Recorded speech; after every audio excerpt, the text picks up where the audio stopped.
Now, as much as 654 million rand worth of South African citrus already on its way to the European Union may be destroyed.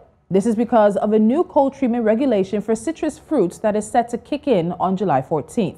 Now, last month, the EU Standing Committee on Plants, Animals, Food and Feed voted in a new requirement that will force southern African countries to implement extreme cold treatment to tackle the false-codling moth, a pest which feeds on everything from avocados to maize. South Africa has now initiated its first ever World Trade Organization dispute case to challenge what could potentially be a sector-killing decision by the European Union. Joining me from Johannesburg, South Africa is Clive Ramabela-Smith, business and market analyst with Hector Capital and Partners. Clive, welcome to Business Edge. Let's get straight into this, because when you look at it on the face value, one of the biggest issues South Africa has had is the speed with which this new regulation came into force. Just about 23 days after publicizing it, the EU is trying to enforce it. Is this standard practice anywhere, especially with the global citrus industry? Good afternoon to you and to the wonderful viewers on the African continent. Thanks very much for having me. Let me just, be the devil's advocate here and say that since COVID, we've had serious issues from the South African marketplace in the agricultural sector with what Europe has been trying to do. We don't know, perhaps maybe there is an ulterior motive, and I don't want to be a theorist here or a controversial figure, but it seems like regulations have been stringent since the break of COVID in terms of how they want their standardized agricultural product to look like, their refrigeration to look like, and what even proceeds of what citrus has been about in the last couple of years. Citrus, by the way, in South Africa contributes a hell of a lot. About 60,000 jobs rely on the production of citrus. And not only that, it's the fact that the timeline, like you just mentioned, the regulation changing so quickly, not allowing time for the sector to actually adjust to the new regulations, which, by the way, I must add, there is no scientific information, scientific data, or any factual data that states that this has to be inaugurated immediately to subvert some kind of health crisis. It's just pure analytical, and it does not matter what the impact is going to be because the EU wants it and South Africa relies on that particular market.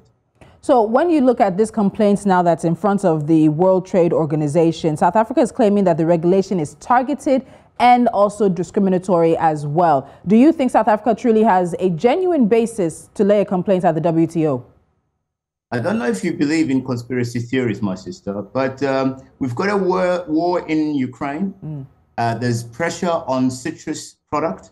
Regulations have changed quite drastically for countries in Europe to try and produce their own foods. And what has happened is South Africa has been targeted because we've also not voted in the EU Council. You remember in the UN Council, we haven't voted for or against the war in Russia. We are also part of the BRICS nations. So that's Brazil, Russia, India, China, by the way, and South Africa is a S of the BRICS. So I'm not a conspiracy theorist, but I'm saying it's very interesting that at this juncture, at this point, these regulations are coming thick and fast and changing the trajectory of the South African agricultural market. And I find that interesting. So I think definitely we'll follow up with that. But there is one player that seems very keen on these regulations, and that seems to be Spain. Now, the country was actually very unhappy with the delays, and the Spanish Minister of Agriculture tweeted his joy when the regulations finally passed. Why do you think Spain seems to have some kind of vested interest in ensuring these regulations are enforced, which then would be a massive issue for South Africa? It's not going to be a massive issue just for South Africa. It's a massive financial issue for Spain because they've been working hard to grow citrus to supply to EU, and South Africa's grade of citrus has been a very high quality, and because they've got relationships that go back decades, they've kept those markets untapped, so nobody has been able to tap into them. Slowing down South Africa's access to the EU will give Spain an advantage to be able to then increase their capacity to be able to provide the similar type of fruit. So it's no surprise.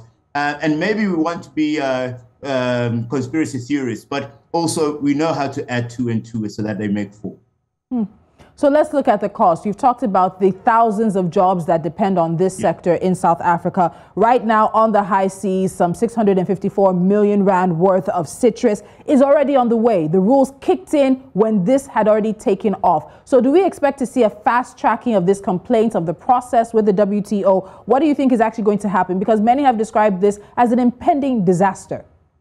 Unfortunately, the South African government, in as much as I laud them for trying to fight this and to take it to the WTO, this is going to delay. It's going to take time. By the time that the complaint is heard by the panel, the fruits would have arrived.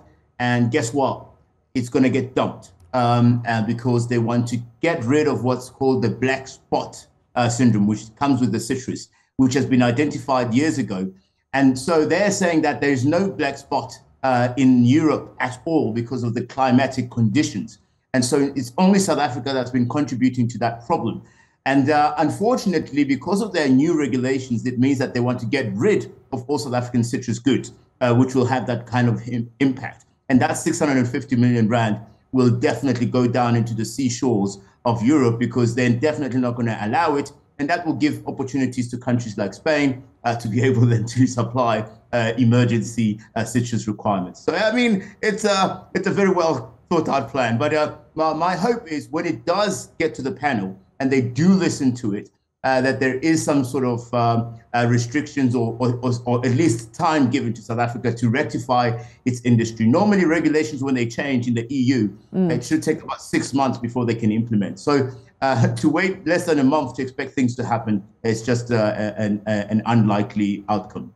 So I have to ask this question. If we're seeing some 654 million rand worth of citrus fruits at the gates of the EU, not being allowed in and then probably being condemned, does South Africa have a case for compensation for its farmers? This is a massive, massive loss that South Africa, as we probably would say, should not take lying down. Is there an opportunity possibly, if this is what happens, for South Africa to demand damages and some form of compensation?